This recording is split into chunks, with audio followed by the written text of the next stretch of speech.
მოგესალმებით, მე გახლავართ კეთი დავითიშვილი, საქართველოს საზოგადოებრივი ჯანდაცვის ფონდის თანამშრომელი პედიატრი.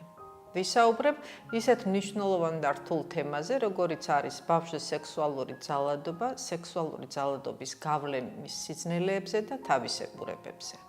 რა არის სექსუალური ძალადობა ბავშვზე? ბავშვის გამოყენება სექსუალური მოთხოვნილებების დასაკმაყოფილებლად ან გამორჩენის მიზნით. რაც მოიცავს სექსუალური მეტყველებით თუ შენიშვნებით დევნას, სექსუალურ გარყვნას, ეროტიულ ალერს, ბავშვისთვის პორნოგრაფიული სურათების გადაღებას, სექსუალური შინაარსის ფილმების, ყურების ან პორნოგრაფიული ჟურნალების დათვალიერების ნებართვას ან ხელშეწყობას, გაუპატიურებას ან გაუპატიურების მცდელობას, სასქესო ორგანოების დემონსტრირებას, სისხლის აღრევას, სხეულით ვაჭრობის იძულებას და სხვას.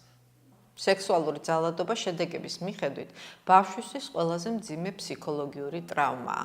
ბავშვს შიშის შფოთვის, უიმედობის, ღალატის, მარტოობის, უმწეობის, საკუთარი ბრალეულობის სირცხვილის განცდა აქვს, რომლებიც ხშირად ზრდასრულ ცხოვრებაშიც გაჰყვება. ძალადობის მსხვერპლი შეიძლება გახდეს ნებისმიერი ასაკის გოგონა და ბიჭი. ვისაუბროთ სექსუალურ ძალადობაზე გავრცელებული მითების და რეალობის შესახებ. მითია, ბავშვები ტყუიან იმის შესახებ, რომ მათ მიმართ ხორციელდება სექსუალური ძალადობა. რეალობა არის ის, რომ ბავშვები იშვიათად ტყუიან იმის შესახებ, რომ მათ მიმართ ხორციელდება ძალადობა. უფრო პირიქითაა, მათ შეიძლება შეამცირონ ძალადობის ბუნება და ხარისხი. მითია, ბავშვები თვითონ არიან მაცდუნებლები მოზრდილისა და ბავშვის სექსუალურ ურთიერთობებში. რეალობაა ის, რომ ბავშვებს ჯერ არ აქვთ ცოდნა და გამოცდილება იმისათვის, რომ თანატოლთა წრის გარეთ სექსუალური გამოცდილების ინიციირება მოახდინონ. მითია ის, რომ ბავშვის მიმართ სექსუალურ ძალადობას უმეტესწილად ბავშვისთვის უცნობი ადამიანები ახორციელებენ. რეალობაა ის, რომ ხშირ შემთხვევაში შემთხვევათა 75-90%-ში ბავშვთა მიმართ სექსუალურ ძალადობას ახორციელებენ ადამიანები, რომლებსაც ბავშვები კარგად იცნობენ და რომლებსაც ენდობიან. მითია, სექსუალური ძალადობა მხოლოდ ერთხელ ხდება. რეალობაა ის, რომ ხშირად ბავშვთა მიმართ სექსუალური ძალადობა ხანგრძლივად მიმდინარე პროცესია, რომლის დროსაც მოძალადე სარგებლობს ბავშვის ნდობით. მითი, სექსუალური ძალადობა იწყება პუპერტატულ ასაკში. რეალობაა ის, რომ სექსუალური ძალადობა შეიძლება განხორციელდეს, როცა ბავშვი ჯერ კიდევ ჩვილობის ასაკშია. სკოლამდელი ასაკის ბავშვები ითვლებიან მაღალი რისკის ჯგუფად. ყველაზე ხშირად ძალადობას განიცდიან 8-დან 11 წლამდე ასაკის ბავშვები. მითია, ბავშვს აზიანებს მხოლოდ სქესობრივი აქტი. რეალობაა, ბავშვისთვის მატრაუმირებელია სექსუალური ძალადობის ნებისმიერი ფორმა. სექსუალური ძალადობით მიყენებული ზიანი ემოციური ბუნებისაა და მომდინარეობს იმედგაცრუების, ღალატის, იზოლაციის, სირცხვილის განცდებიდან, რომლებსაც ბავშვი გრძნობს და მას მოზრდილ ცხოვრებაშიც გაჰყვება. სექსუალური ძალადობის მსხვერპლი ბავშვის გამოვლენა, როგორც წესი, ძალზე რთულია, რამდენიმე მიზეზის გამო. ბავშვები ნაკლებად საუბრობენ ან საერთოდ არაფერს ამბობენ მომხდარის შესახებ, რადგანაც ფიქრობენ, რომ მათ არ დაუჯერებენ. მოძალადეს ეშინიათ ან მასზე არიან დამოკიდებულნი. ბავშვი ფიქრობს, რომ გარემომცველებმა ისედაც ყველაფერი იციან ამის შესახებ. აქვს უხერხულობის ან სირცხვილის განცდა. არ ესმის, რომ მას ზიანი მიაყენეს. თავს თulis დამნაშავედ და ეშინია, რომ დასჯიან. იცავს მოძალადეს, ეშინია, რომ მას დააპატიმრებენ, განსაკუთრებით მაშინ, როდესაც მოძალადე ბავშვის ახლობელი ადამიანია. ოჯახში მომხდარი სექსუალური ძალადობის შემთხვევაში მშობლები ხშირად თვლიან, რომ ეს ოჯახის საქმეა და სხვას არ ეხება. არ არსებობს სექსუალური ძალადობის მსხვერპლი ბავშვებისათვის დამახასიათებელი სპეციალური, ერთნაირი ნიშნები. ყოველ კონკრეტულ შემთხვევას ინდივიდუალური მიდგომა სჭირდება. ბავშვის ტრავმირებულობის ხარისხს განსაზღვრავს შემდეგი ფაქტორები: ბავშვის ინდივიდუალური თავისებურებები, ძალადობის სიტუაცია, ფიზიკურ დაზიანებათა სიმძიმე, ძალადობის ხანგრძლივობა, მოძალადისადმი ბავშვის დამოკიდებულება. ზოგადად სექსუალური ძალადობა უშუალოდ არღვევს სხეულის საზღვრებს. ამიტომ მისი შედეგები სხეულის ქცევაში ჩანს. ზოგიერთი ბავშვი საკუთარ სხეულს განსაკუთრებულად მალავს და ნებისმიერ კონტაქტს გაურბის. ზოგი პირიქით საკუთარი სხეულის დემონსტრირებას ღიად ცდილობს და ყველას თავაზობს საკუთარ სხეულს. სხეული ნორმალურ საზღვრებს კარგავს. ყველაფერი, რასაც ბავშვი მომხდართან დაკავშირებით განიცდის და გამოხატავს, მისი სულის და სხეულის ნორმალური რეაქციაა განსაკუთრებულად მძიმე ფსიქოლოგიური ტრამვის პასუხად. როდის ვიფიქროთ, რომ ბავშვი არის ძალადობის მსხვერპლი? სექსუალური ძალადობის მსხვერპლი ბავშვებისათვის დამახასიათებელი სპეციფიური ერთნაირი ნიშნები არ არსებობს. ყოველ კონკრეტულ შემთხვევას ინდივიდუალური მიდგომა სჭირდება. ჩვენი ყურადღება უნდა მივაქციოთ ბავშვის ქცევაში საფრთხის სიგნალებს და ვიზრუნოთ მის დახმარებაზე. თუ ბავშვი აგრესიულად, გაღიზიანებულად ან ძალიან სევდიანად თამაშობს მამაკაცის და ქალის როლებს. თავის ან საპირისპირო სქესს ვერ იტანს, თავისი სხეული არ უყვარს, ხშირად ამბობს, რომ მისი სხეული უშნოა ან ბინძურია. დაჟინებით ინტერესდება სექსუალური ქმედებებით, მალულად ცდილობს შეეხოს სასქესო ორგანოებს, ინტიმურ ადგილებს, მოითხოვს, რომ სხვები მას შეეხონ. სექსუალურად უცნაურად იქცევა, აცდუნებს თითქოს მოზრდილს. სექსუალური ძალადობის მსხვერპლ ბავშვს ასაკისათვის შეუფერებელი სექსუალური ცოდნა აქვს. უსნობ ადამიანებს პირდაპირ უსვამს სხვადასხვა სექსუალური შინაარსის შეკითხვებს. ჩაცმაზე უარს ამბობს, ტანზე მალულად იხდის. უარს ამბობს მარტო დატოვოს ადამიანები სააბაზანოში ან ტუალეტში. ბავშვს სხვა ადამიანების თანდასწრებით გახდის ეშინია. საჯაროდ გამომწვევად იქცევა, ითრევს ამაში სხვადასხვა ბავშვებს. ეშინია გარკვეული სპეციფიკური ადგილების, როგორიცაა სააბაზანო ან საწოლი. დარღვეულია ძილი, ეშინია დაძინება, სიზმარში კოშმარებს ხედავს, ძალიან მოუსვენრად ძინავს, ძილში წრიალებს ტირის. პასიურია, განსაკუთრებულ მოუსვენრობას გრძნობს და აშკარად ეშინია, როცა სთხოვენ დაწვეს ზურგზე. ეშინია გაურბის შეხებას, განსაკუთრებით მოზრდილი ადამიანებისგან, შეხებისას თითქოს ქვავდება. ერთი ან რამოდენიმე ნიშნის შემჩნევა არ ნიშნავს, რომ ბავშვი ძალადობის მსხვერპლია. შეიძლება იყოს სხვა მიზეზებიც ბავშვის ასეთი ქცევის. ზემოჩამოთვლილი ნიშნების სია არ არის სრულყოფილი. ბავშვის მიმართ განხორციელებული სექსუალური ძალადობის ერთ-ერთი სერიოზული ნიშანია ბავშვის განცხადება მომხდარის შესახებ. ამ საკითხთან დაკავშირებით ბავშვები იშვიათად ტყუიან. ბავშვთა კომერციული სექსუალური ექსპლუატაცია, ისევე როგორც ბავშვის სექსუალური ძალადობა, არღვევს ბავშვის ფიზიკურ და ფსიქოლოგიურ ჯანმრთელობას, ბავშვის ინტელექტუალურ განვითარებას, სოციალურ უნარ-ჩვევებს. ბავშვთა კომერციული სექსუალური ექსპლუატაცია ეს ბავშვის უფლებების სერიოზული დარღვევაა. სექსუალური ექსპლუატაცია მოიცავს სექსუალურ ძალადობას ან ექსპლუატაციას მოზრდილი ადამიანის მიერ, ან მესამე პირისთვის ფულის ან ნატურის სახით გასამრჯელოს გადახდას. ბავშვი განიხილება როგორც სექსის საგანი და ვაჭრობის საგანი. ბავშვთა კომერციული სექსუალური ექსპლუატაცია წარმოადგენს ბავშვთა მიმართ იძულების და ძალადობის ფორმას, უთანაბრდება იძულებით შრომას და მონობის თანამედროვე ფორმას. ბავშვთა კომერციული სექსუალური ექსპლუატაციის ფორმებია: ბავშვებით ვაჭრობა, ბავშვთა პროსტიტუცია, ბავშვთა პორნოგრაფია. ზოგადად პორნოგრაფიის ორი კატეგორია არსებობს. ვუალიზებული პორნოგრაფია, რომელიც სექსუალურ ურთიერთობებს არ გამოსახავს აშკარად, მაგრამ იყენებს ბავშვების გაშიშვლებულ და მაცდუნებელ გამოსახულებებს. ღია პორნოგრაფია, რომელიც სექსუალურ ურთიერთობებში ჩართული ბავშვების გამოსახულებებს წარმოადგენს. სექსუალური ექსპლუატაციის სხვა ფორმებია. სექს-ტურიზმი. სექს-ტურიზმი ვითარდება სექსუალური და ეკონომიკური უთანასწორობის არსებობის გამო და ხელს უწყობს ბავშვთა კომერციულ სექსუალური ექსპლუატაციის სხვა ფორმებს, როგორიცაა ბავშვებით ვაჭრობა სექსუალური ექსპლუატაციის მიზნით. ადრეული ქორწინებები, რეგისტრირებული ან არარეგისტრირებული თანაცხოვრება 18 წლამდე ასაკის მოზრდილებთან. გრუმინგი, შემზადება ინტერნეტის მეშვეობით. შედარებით ახალი ფენომენია და წარმოადგენს მოვლენას, როდესაც მოზრდილი განზრახ შედის ინტერნეტის ჩათებსა და ურთიერთობების საიტებზე, რათა გაიცნოს ან გამოიწვიოს, ასე ვთქვათ, შეაბას ბავშვი შემდგომი ფიზიკური ან ვირტუალური ნაცნობობისთვის, სექსუალური ძალადობის მიზნით. ახლა განვიხილოთ ნიშნები, რომლებიც ბავშვის მიმართ განხორციელებულ სექსუალურ ექსპლუატაციაზე ეჭვს ვადებს.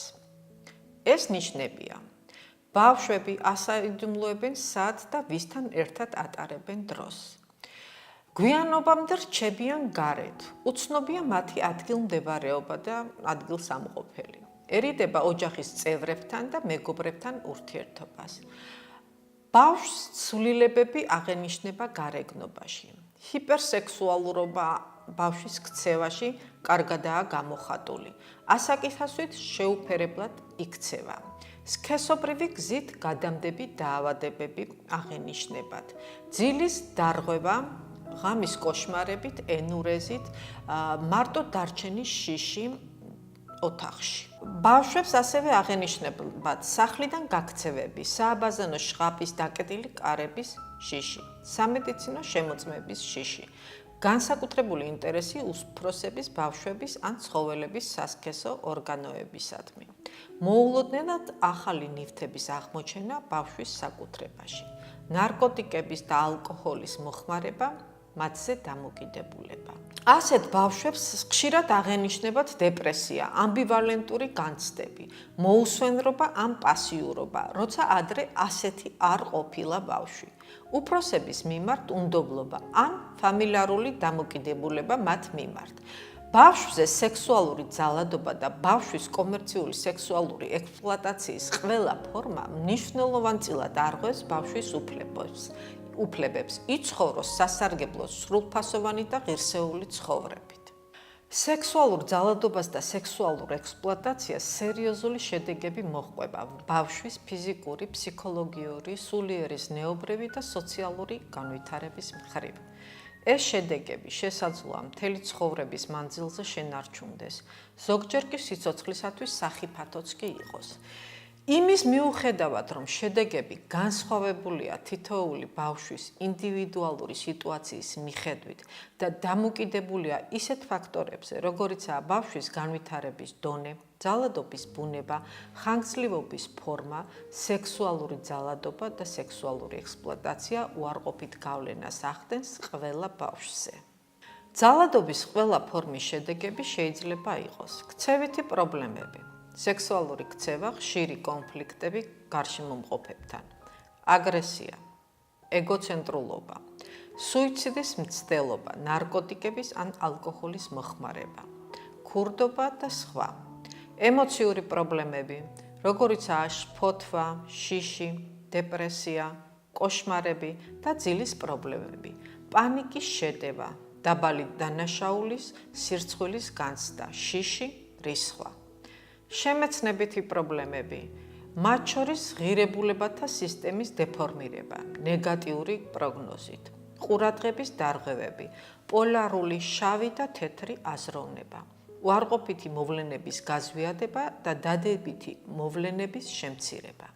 სხვადასხვა დაავადებები, რომლებიც სქესობრივი გზით გადაეცემა, მათ შორის ადამიანის იმუნოდეფიციტის ვირუსი, მსხვერპლ გოგონებში არასასურველი ფეხმძიმობა, რთული ორსულობა და იძულებითი აბორტი, ფიზიკური, სენსორული და კვებითი დეპრივაცია. ბავშვზე სექსუალურ ძალადობაზე ან კომერციულ სექსუალურ ექსპლუატაციაზე ეჭვი უმეტესწილად ქცევითი, ემოციური და შემეცნებითი ნიშნების დადგენითაა შესაძლებელი. განიხილეთ ძალადობის შესაძლებლობა, თუ კი არსებული ნიშნები გაფიქრებინებთ, რომ შესაძლოა ადგილი ჰქონდეს ბავშვის მიმართ ძალადობას და მოიქეცით შემდეგნაირად. მოიძიეთ ძალადობის სხვა ნიშნები. შეისწავლეთ ბავშვის და მშობლის ურთიერთობა, წარსულში არსებული და ამჟამინდელი ურთიერთდამოკიდებულებები. განიხილეთ თქვენი ვარაუდი გამოცდილ კოლეგებთან ერთად ინფორმაციის კონფიდენციალურობის დაცვით. მოიძიეთ ინფორმაცია ბავშვთან მომუშავე სხვა პროფესიონალებისგან. გახსოვდეთ დროულ ჩარევას და სხვადასხვა სპეციალისტების ერთობრივ მუშაობას. სასიცოცხლო მნიშვნელობა აქვს თვითოული შემთხვევის ეფექტურად გადაჭრისათვის. თუ ეჭვი გაქვთ, რომ ბავშვზე ძალადობა ხორციელდება, კონსულტაციისა და დახმარებისათვის დაგვირეკეთ საქართველოს საზოგადოებრივი ჯანდაცვის ფონდის ბავშვთა დახმარების ხაზზე, შემდეგ ნომერზე 116 111. გმადლობთ ყურადღებისთვის. მოგესალმებით, მე გახლავთ ქეთევან მარგალიტაძე, საქართველოს საზოგადოებრივი ჯანდაცვის ფონდის იურისტი. ახლა ვისაუბრებ ბავშვის მიმართ განხორციელებულ ერთ-ერთ ყველაზე მძიმე დანაშაულზე, სექსუალურ ძალადობაზე. სექსუალურ ძალადობა შეიძლება მოხდეს ყველა სოციალურ ფენაში, ოჯახის გარეთ ან ოჯახში. ძალადობის მსხვერპლი შეიძლება გახდეს ნებისმიერი ასაკის ბავშვი, როგორც გოგონა, ასევე ბიჭი. მოძალადე შეიძლება იყოს როგორც სრულწლოვანი, ისე არასრულწლოვანი პირი. უმეტესად მოძალადე ბავშვებისთვის ნაცნობი პიროვნებაა. ბავშვთა მიმართ სექსუალური ძალადობა მსოფლიოში ერთ-ერთ სერიოზულ პრობლემას წარმოადგენს. საქართველოში ამ სახის დანაშაულის გამოვლინება ბოლო წლებში საგრძნობლად გაიზარდა, რაც გამოწვეულია საზოგადოებაში ცნობიერების ამაღლებით. აუცილებელია თითოეული ესეთი ფაქტის შეტყობინება სამართალდამცავი ორგანოებისთვის, რათა ყველა დამნაშავე დაისაჯოს. ბავშვის მიმართ სექსუალური ძალადობის დანაშაულის წინააღმდეგ ქმედით ნაბიჯების გადადგმა სახელმწიფოს ავალდებულებს ბავშვის უფლებათა კონვენციის 34 მუხლი, რომელიც განმარტავს, რომ მონაწილე სახელმწიფოები ვალდებულებას კისრულობენ დაიცვან ბავშვის სექსუალური ექსპლუატაციის და სექსუალური ცდუნების ყველა ფორმისგან. ამ მიზნით მონაწილე სახელმწიფოები კერძოდ ორმხრივ და მრავალმხრივ ეროვნულ დონეზე ღებულობა ყველა აუცილებელ ზომას, რათა თავიდან აიცილონ ბავშვის დაყოლიება ნებისმიერ უკანონო სექსუალურ ქმედებაზე ან ბავშვის იძულება მონაწილეობდეს ასეთ ქმედებაში, ექსპლუატაციის მიზნით ბავშვის გამოყენებას პროსტიტუციაში ან სხვა უკანონო სექსუალურ პრაქტიკაში და ასევე ექსპლუატაციის მიზნით ბავშვის გამოყენებას პორნოგრაფიასა და პორნოგრაფიული მასალების შექმნაში. ბავშვის უფლებების კონვენციის გარდა ბავშვის დაცვა სექსუალური ძალადობისგან სახელმწიფოს ავალდებულებს ევროპის საბჭოს კონვენცია სექსუალური ექსპლუატაციისა და სექსუალური ძალადობისგან ბავშვთა დაცვის შესახებ, რომლის მიზანია ბავშვთა სექსუალური ექსპლუატაციისა და სექსუალური ძალადობის პრევენცია და მის წინააღმდეგ ბრძოლა, სექსუალური ექსპლუატაციისა და სექსუალური ძალადობისგან მსხვერპლ ბავშვთა უფლებების დაცვა. ბავშვად ისევე როგორც საერთაშორისო დოკუმენტები, ასევე საქართველოს კანონმდებლობით ითვლება ნებისმიერი პირი, რომელსაც ჯერ არ შესრულებია 18 წელი. საქართველოს კანონმდებლობით ბავშვის მიმართ სექსუალური ძალადობა მკაცრად ისჯება. სექსუალური ძალადობის განმარტება და შესაბამისი სანქციები გაწერილია საქართველოს სისხლის სამართლის კოდექსის 22 თავში. სისხლის სამართლის კოდექსი განმარტავს, რომ არასრულწლოვანის გაუპატიურება, მის მიმართ სქესობრივი კავშირით, ძალადობით, ძალადობის მუქარით და მისი უმწეობის გამოყენებით დაუშვებელია. კანონი ასეთი სახის ქმედებას ნებისმიერი პირის მიმართ გრძელავს და შესაბამის აქციებს აწესებს, თუმცა ბავშვების შემთხვევაში ასეთ ქმედებას კანონი დამომძიმებელ გარემოებად მიიჩნევს და მის მიმართ უფრო მკაც აქციებს ადგენს. ამავე კანონის 24 თავი, რომელიც ეძღვნება დანაშაულს ოჯახისა და არასრულწლოვანის წინააღმდეგ, განმარტავს, რომ არასრულწლოვანის ჩაბმა პროსტიტუციაში ძალადობის მუქარის ან მოტყუებით კანონდარღვევაა, რომლისთვისაც შესაბამისი სანქციებია დაწესებული. ამავე კანონის 254 პრიმა მუხლი განმარტავს, რომ სისხლის სამართლის პასუხისმგებლობა დაეკისრება ნებისმიერ პირს, რომელიც მოახდეს არასრულწლოვანის ჩაბმას პორნოგრაფიული ნაწარმოების ან პორნოგრაფიული ხასიათის სხვა საგნის დამზადებაში, ასეთი მასალის გავრცელებაში, რეკლამირებაში ან მისით ვაჭრობაში, ან ამ ქმედებისგან სარგებლის მიღებაში. საქართველოს კანონმდებლობით სექსუალური ძალადობა ასევე აკრძალულია ოჯახში. სწორედ ოჯახში არაძალადობრივი ურთიერთობების დაცვას ემსახურება ოჯახში ძალადობის აღკვეთის, ოჯახში ძალადობის მსხვერპლთა დაცვისა და დახმარების შესახებ საქართველოს კანონი. ბავშვთა მიმართ ნებისმიერი ძალადობის, განსაკუთრებით სექსუალური ძალადობის შესახებ ინფორმაცია დაუყოვნებლივ უნდა მიეწოდოს სამართალდამცავ ორგანოებს. შეტყობინება შეიძლება მოხდეს როგორც სატელეფონო ზარის, ასევე წერილობითი განცხადების მეშვეობით. ამას საქართველოს კანონმდებლობა, კერძოდ საქართველოს სამოქალაქო კოდექსის მუხლი 1198 პრიმა გვავალდებულებს. აღნიშნული მუხლი ეხება არასრულწლოვნის უფლებას დაცვაზე. კერძოდ, ფიზიკური და იურიდიული პირები, რომლებისთვისაც ცნობილი გახდა არასრულწლოვნის უფლებებისა და კანონიერი ინტერესების დარღვევის შემთხვევების შესახებ, ვალდებულნი არიან აღნიშნული შესახებ შეატყობინონ მეურვეობისა და მზრუნველობის ორგანოებს. არასრულწლოვნის ფაქტობრივი ადგილსაყოფნის მიხედვით. მეურვეობისა და მზრუნველობის ორგანოები ვალდებულები არიან ამგვარი შეტყობინების მიღებისთანავე განახორციელოს საქართველოს კანონმდებლობით განსაზღვრული ღონისძიებები. თუ ძალადობრივი ქმედება შეიცავს სისხლის სამართლის დანაშაულს, მაშინ სოციალური მომსახურების სააგენტო აღნიშნული ფაქტის შესახებ დაუყოვნებლივ ატყობინებს შინაგან საქმეთა სამინისტროს, რომელიც თავისი კომპეტენციის ფარგლებში განახორციელებს საგამოძიებო მოქმედებებს დამნაშავის დასაჯელად და არასრულწლოვანის დასაცავად. ფიზიკური პირის მხრიდან ბავშვის მიმართ სექსუალური ძალადობის შესახებ შეტყობინება შეიძლება განხორციელდეს ერთდროულად როგორც სამართალდამცავ ორგანოში, ასევე საქართველოს შრომის ჯანმრთელობისა და სოციალური დაცვის სამინისტროს სოციალური მომსახურების აგენტოში. ეს სტრუქტურა სამართალდამცავ ორგანოებთან ერთად იმუშავებს ბავშვის ფსიქოსოციალურ რეაბილიტაციაზე. ბავშვთან მიმართ სექსუალურ ძალადობასთან ბრძოლა უნდა მოხდეს მულტიდისციპლინარულად, რადგან ეს ის საკითხია, რომელსაც მარტო ერთი სტრუქტურა ვერ გაუმკლავდება. აუცილებელია ეფექტურ საგამოძიებო მოქმედებებთან ერთად მოხდეს ბავშვის ფსიქოლოგიური და სოციალური დახმარება. ამას საქართველოს კანონმდებლობით უზრუნველყოფს ბავშვთა დაცვის, მიმართვიანობის, რეფერირების პროცედურების დამტკიცების შესახებ ბრძანება. აღნიშნული დოკუმენტის მიზანია ოჯახში და მის გარეთ ბავშვის ძალადობის ყველა ფორმისგან დაცვის ხელშეწყობა, საქართველოში ბავშვთა დაცვის მიმართვიანობის, რეფერირების კოორდინირებული და ეფექტური სისტემის ჩამოყალიბების გზით. რეფერირების დოკუმენტში აღნიშნული პროცედურები განსაზღვრავს ბავშვთა ძალადობისგან დაცვის მიზნით საქართველოს შრომის ჯანმრთელობისა და სოციალური დაცვის, საქართველოს განათლებისა და მეცნიერების და საქართველოს შინაგან საქმეთა სამინისტროს კოორდინირებულად მუშაობის წესს. ბავშვის ძალადობის შემთხვევაში ეფექტური და სწრაფი რეაგირების მექანიზმებს, კომპეტენტური ორგანოების უფლებამოვალეობებს, ურთიერთობებს, რომელიც დაკავშირებულია ბავშვთა დაცვასთან. ყველაზე მნიშვნელოვანია გვახსოვდეს, რომ ეს ის დანაშაულია, რომელიც ყველაზე მეტადაა გავრცელებული და რომლის შესახებ ბავშვს ძალიან უჭირს მოყოლა. ამიტომ აუცილებელია ბავშვთა შესაბამისი კვალიფიკაციის პროფესიონალებმა იმუშაონ, რომლებიც შეძლებენ ბავშვისთვის მინიმალური ზიანის მიყენებით დანაშაულის შესახებ მაქსიმალური ინფორმაციის ამოღებას. ასევე აუცილებელია გამოძიების პროცესი წარიმართოს ბავშვისათვის ნაკლებად მატრამატიზირებელ გარემოში. იმაზე თუ რამდენად საყურადღებოა და მნიშვნელოვანია ბავშვის არასრულწლოვანის მონაწილეობით სისხლის სამართლის საქმეების წარმართვა, მიუთითებს ის ფაქტიც, რომ საქართველოში 2016 წლის 1 იანვრიდან მოქმედებს არასრულწლოვნების მართლმსაჯულების კოდექსი. ამ კოდექსის მიზანია მართლმსაჯულების პროცესში არასრულწლოვანის საუკეთესო ინტერესების დაცვა. არასრულწლოვანი დაზარალებულისა და არასრულწლოვანი მოწმის უფლებათა დაცვა, არასრულწლოვანი დაზარალებულისა და არასრულწლოვანი მოწმის მეორადი ვიქტიმიზაციისა და არასრულწლოვანი დაზარალებულის ხელახალი ვიქტიმიზაციის თავიდან აცილება. არასრულწლოვანის მიმართ სექსუალური ძალადობის საკითხზე მუშაობისას ერთ-ერთი მნიშვნელოვანი თემაა კონფიდენციალობის დაცვა. ყველა ჩვენი ნაბიჯი თითოეულმა პროფესიონალმა, რომელიც ბავშვის მიმართ სექსუალური ძალადობის საქმის გამოძიების პროცესში იქნება ჩართული, თავისი ქმედებები უნდა განახორციელოს ისე, რომ უზრუნველყოს ბავშვის კონფიდენციალობის დაცვა. მცირედი ინფორმაციაც კი, რომელიც ბავშვის შესახებ შეიძლება გამჟღავნდეს, დატოვებს წარუშლელ კვალს მის ცხოვრებაში.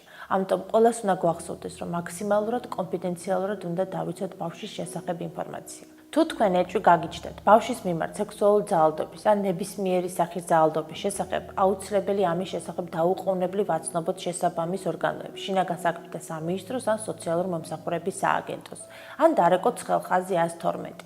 ასევე შეგიძლიათ დამატებითი ინფორმაციისთვის დარეკოთ ჩვენი ორგანიზაციის ბავშვთა დახმარების ხაზზე 116-111, სადაც თქვენთვის საინტერესო კითხვაზე გაგცემთ ამომწურავად პასუხს. მადლობა ყურადღებისთვის.